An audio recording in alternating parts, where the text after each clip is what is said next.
ನಮಸ್ಕಾರ ಗೆಳೆಯರೆ, ನೀವು ನೋಡ್ತಾ ಇದ್ದೀರಾ ಹಳ್ಳಿ ಐದ ಯೂಟ್ಯೂಬ್ ಚಾನಲ್. ಆತ್ಮೀಯ ಗೆಳೆಯರೆ, ಇವತ್ತಿನ ಈ ವಿಡಿಯೋದಲ್ಲಿ ಸಮಾಜ ಕಲ್ಯಾಣ ಇಲಾಖೆಯಿಂದ ಉಚಿತವಾಗಿ ವಿದ್ಯಾರ್ಥಿಗಳಿಗೆ ತರಬೇತಿಯನ್ನು ನೀಡಲು ಆನ್ಲೈನ್ ಮೂಲಕ ಅರ್ಜಿಗಳನ್ನು ಆಹ್ವಾನ ಮಾಡಿದ್ದಾರೆ. ಯಾವ ತರಬೇತಿಗಳನ್ನು ನೀಡ್ತಾ ಇದ್ದಾರೆ ಮತ್ತು ತರಬೇತಿ ಅವಧಿ ಎಷ್ಟು ತಿಂಗಳು ಇರುತ್ತೆ ಮತ್ತು ಯಾವ ಸೌಲಭ್ಯಗಳನ್ನು ನೀಡ್ತಾ ಇದ್ದಾರೆ ಎಂಬುದರ ಸ್ಪಷ್ಟವಾದಂಥ ಮಾಹಿತಿಯನ್ನು ಈ ವಿಡಿಯೋದಲ್ಲಿ ತಿಳಿದುಕೊಳ್ಳೋಣ. ಅದಕ್ಕಿಂತ ಮೊದಲು ಇದೇ ಮೊದಲ ಬಾರಿಗೆ ಯಾರಾದರೂ ನಮ್ಮ ಯೂಟ್ಯೂಬ್ ಚಾನಲ್ನ ನೋಡ್ತಾ ಇದ್ದರೆ ದಯವಿಟ್ಟು ಸಬ್ಸ್ಕ್ರೈಬ್ ಮಾಡ್ಕೊಳ್ಳಿ ಮತ್ತು ಈ ವಿಡಿಯೋಗೊಂದು ಲೈಕ್ ಮಾಡಿರಿ ಅಂತ ಹೇಳ್ತಾ ಬನ್ನಿ ಗೆಳೆಯರೆ, ವಿಡಿಯೋನ ಶುರು ಮಾಡೋಣ. ಇಲ್ಲಿ ನೋಡ್ಬೋದು, ಸಮಾಜ ಕಲ್ಯಾಣ ಇಲಾಖೆ ಮತ್ತು ಪರಿಶಿಷ್ಟ ಪಂಗಡಗಳ ಕಲ್ಯಾಣ ಇಲಾಖೆ ಪರೀಕ್ಷಾ ಪೂರ್ವ ತರಬೇತಿ ಕೇಂದ್ರ ಅಂಥೇಳಿ 2023-24ನೇ ಸಾಲಿನಲ್ಲಿ ಭಾರತೀಯ ಸೇನೆ ಆಗಿರ್ಬೋದು, ಭದ್ರತಾ ಪಡೆ ಆಗಿರ್ಬೋದು, ಪೊಲೀಸ್ ಸೇವೆ ಸೇರಿದಂತೆ ಇತರೆ ಸಮವಸ್ತ್ರ ಸೇವೆಗಳಿಗೆ ಸೇರಬಯಸುವ ಪರಿಶಿಷ್ಟ ಜಾತಿ ಮತ್ತು ಪರಿಶಿಷ್ಟ ಪಂಗಡದ ಅಭ್ಯರ್ಥಿಗಳಿಗೆ ತರಬೇತಿ ನೀಡುವ ಕುರಿತು ಆನ್ಲೈನ್ ಮೂಲಕ ಅರ್ಜಿಗಳನ್ನು ಆಹ್ವಾನಿಸುವ ಬಗ್ಗೆ ಅಂತ ಹೇಳಿದ್ದಾರೆ.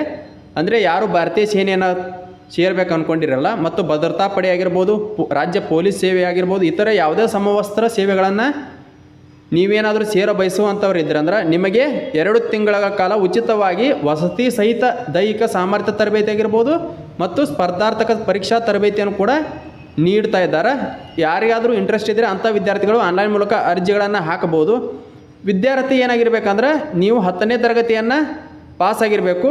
ವಯೋಮಿತಿ 17 ವರ್ಷ 6 ತಿಂಗಳಿಂದ ಹಿಡಿದು 23 ವರ್ಷ ವಯೋಮಿತಿಯನ್ನು ಹೊಂದಿರಬೇಕಾಗತ್ತಿ. ಕರ್ನಾಟಕ ರಾಜ್ಯದ ನಿವಾಸಿಯಾಗಿದ್ದು ಪರಿಶಿಷ್ಟ ಜಾತಿ ಮತ್ತು ಪರಿಶಿಷ್ಟ ಪಂಗಡಕ್ಕೆ ಸೇರಿದಂಥ ವಿದ್ಯಾರ್ಥಿಗಳಾಗಿರಬೇಕು ಮತ್ತು ವಾರ್ಷಿಕ ಆದಾಯವು 5 ಲಕ್ಷಕ್ಕಿಂತ ಕಡಿಮೆ ಇರಬೇಕಾಗತ್ತಿ ಮತ್ತು ದೈಹಿಕ ಪರೀಕ್ಷೆಯನ್ನು ನಡೆಸ್ತಾರೆ. ಪುರುಷ ಅಭ್ಯರ್ಥಿಗಳಾಗಿದ್ದರೆ 162ರಿಂದ 185 ಸೆಂಟಿಮೀಟರ್ ಎತ್ತರ, ಮಹಿಳಾ ಅಭ್ಯರ್ಥಿಗಳಾಗಿದ್ದರೆ 152 ಸೆಂಟಿಮೀಟರ್ ಎತ್ತರ ಆಗಿರಬೇಕು. ಎದೆಯ ಸುತ್ತಳತೆ ಎಷ್ಟಾಗಿರ್ಬೇಕಂದ್ರೆ ಸಹಜ ಸ್ಥಿತಿಯಲ್ಲಿದ್ದರೆ 75 ಸೆಂಟಿಮೀಟರ್, ವಿಸ್ತರಿಸಿದಾಗ 80 ಸೆಂಟಿಮೀಟರ್ ಆಗಿರಬೇಕಾಗತ್ತಿ. ಇದು ಪುರುಷ ಅಭ್ಯರ್ಥಿಗಳಿಗೆ ಮಾತ್ರ. ಮಹಿಳಾ ಅಭ್ಯರ್ಥಿಗಳಿಗೆ ಯಾವುದೇ ರೀತಿಯಾದಂಥ ಎದೆ ಸುತ್ತಳತೆ ಇರುವುದಿಲ್ಲ. ಮತ್ತು ಕನಿಷ್ಠ ತೂಕ 47.2ರಿಂದ ಗರಿಷ್ಠ 78.7 kg ತೂಕ ಇರಬೇಕಾಗತ್ತಿ. ಮಹಿಳಾ ಅಭ್ಯರ್ಥಿಗಳು ಕನಿಷ್ಠ 44.4 kg ತೂಕ ಇರಬೇಕಾಗತ್ತಿ. ಮತ್ತು ಆನ್ಲೈನ್ ಮೂಲಕ ಅರ್ಜಿಯನ್ನು ಯಾವ ರೀತಿ ಸಲ್ಲಿಸಬೇಕಂದ್ರೆ www.sw.kr.nysin.in ಅನ್ನೋ ವೆಬ್ಸೈಟ್ಗೆ ಹೋಗಿ ನೀವು ಅರ್ಜಿಯನ್ನು ಸಲ್ಲಿಸ್ಬೋದು.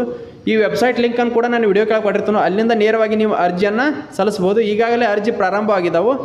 200 ಅಭ್ಯರ್ಥಿಗಳಂತೆ 4 ಬ್ಯಾಚ್ಗಳಲ್ಲಿ ತರಬೇತಿಯನ್ನು ನೀಡ್ತಾ ಇದ್ದಾರೆ.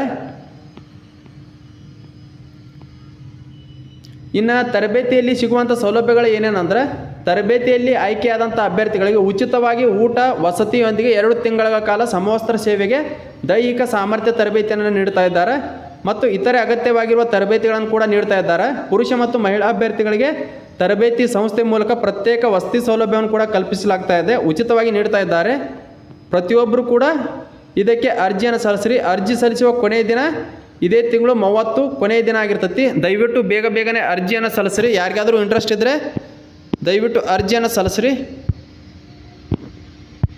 ಈ ವಿಡಿಯೋ ಇಷ್ಟ ಆಗಿತ್ತಂದ್ರೆ ದಯವಿಟ್ಟು ಲೈಕ್ ಮಾಡಿರಿ ಮತ್ತು ಈ ವಿಡಿಯೋನ ಇತರೆ ನಿಮ್ಮ ಗೆಳೆಯರ ವರ್ಗಕ್ಕೂ ಶೇರ್ ಮಾಡಿರಿ. ಅಂಥವರಾದರೂ ಉಪಯೋಗವನ್ನು ಪಡ್ಕೊಳ್ಳಿ ಅಂತ ಹೇಳ್ತಾ ಈ ವಿಡಿಯೋನ ಇಲ್ಲಿಗೆ ಮುಗಿಸ್ತಾ ಇದ್ದೀನಿ.